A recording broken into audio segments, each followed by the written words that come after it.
Hugh Hefner, founder of Playboy Magazine, died at the age of 91 5 years ago on Tuesday.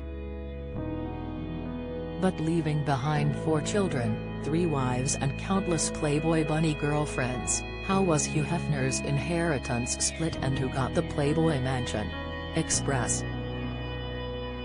Co.uk explores what we know about the magnate's money. When Hefner died in 2017, allegedly from sepsis brought on by a E.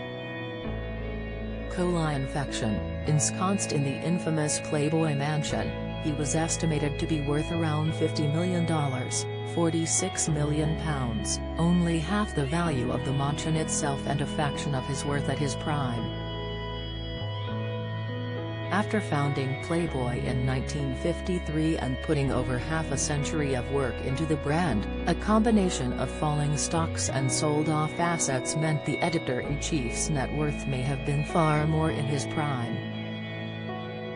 According to Cheat Sheet, at one point the original Playboy owned $250 million, £231 million, worth of stock in his magazine, alongside owning the $100 million, £92 million, mansion and a range of other income streams.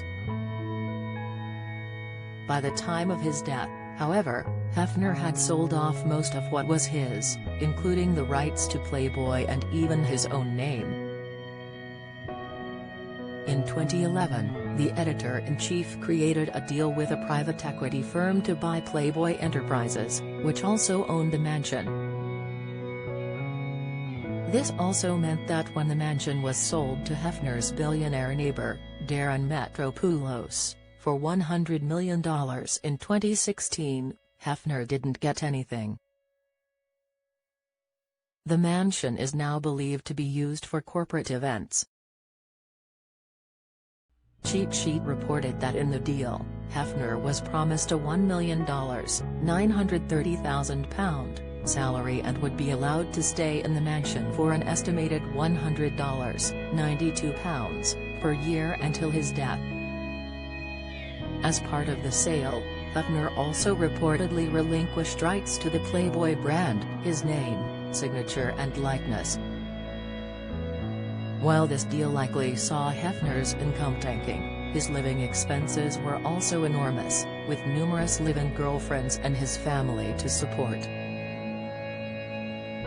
His monthly expenses reportedly included $46,000, £42,000, on food, entertainment and healthcare, $20,000, £18,000, on alimony from his 2 ex-wives and $54,000, £49,000, to maintain the mansion. What was left of his multi-million-pound fortune was reportedly split between his third wife, Crystal Hefner, 36 and his 4 children Christy, 69, David, 67, Marston, 32 and Cooper, 31. The Independent reported in 2017 that a particular clause in Hefner's will would mean the beneficiaries would not receive a penny if they abused drugs or alcohol. The entrepreneur had lived an extravagant lifestyle in the public eye, but had worked hard for decades to make it there.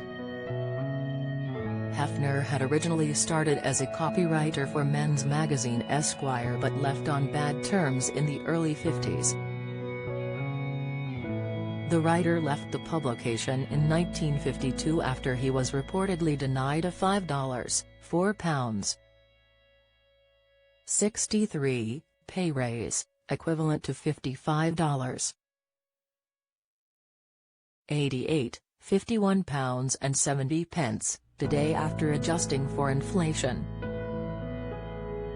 According to biography, Hefner collected a total of $8,000, £7,400, roughly $83,500, £77,000, today, from 45 investors, $2,000, £1,000, of which was from his own mother and brother, and launched Playboy magazine in 1953. Hefner's father reportedly declined to contribute to his son's enterprise as he believed magazines were an abysmal investment play. Hefner reportedly originally wanted to call the magazine Stag Party, although its current content offering was never in dispute. Unfortunately, Hefner ran into trademark infringements with his original name and was forced to change the name by the pre-existing Stag magazine. At the time, Playboy was a discontinued automobile company, but Hefner's use of the name ingrained it into global pop culture. Don't miss, Hefner was evidently unsure of his business venture, as his first issue in December 1953 did not even carry a date, as he was concerned it may have become a lone publication. The issue featured a nude Marilyn Monroe, using photographs Hefner had found which were taken a couple of years earlier.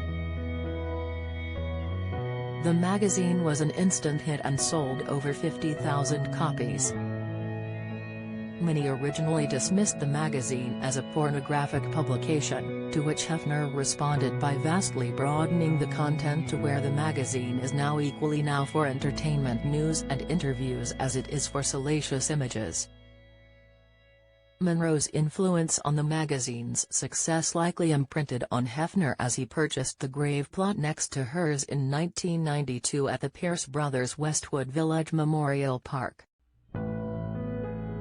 Once the magazine had garnered him fame and fortune, Hefner himself became the face of the brand, becoming as well known in his red silk robe as any of the models in the issues. The magazine's monumental success saw Hefner buying the infamous 70-bedroom mansion in Chicago in 1959. Word began to spread of Hefner's lifestyle, featuring multiple live-in girlfriends and a wife next door, which captured the attention of E! Network executives, and they created the reality show Girls Next Door. Girls Next Door followed Hefner's girlfriends, also known as playmates or bunnies, living in the mansion. Since his passing, countless former bunnies have revealed their experiences in the mansion, claiming Hefner was a manipulative and controlling man and that the show didn't capture their reality. Holly Madison and Bridget Marquardt have been particularly outspoken, telling their side of the Playboy story and claiming the girls who were featured on the first season of Girls Next Door didn't see a dime for their efforts. The duo started their own podcast this year discussing their time in the mansion, Girls Next Level, where Marquardt, who was known to be one of Hefner's top girls at one point, claimed that the coveted position made her life in the mansion worse.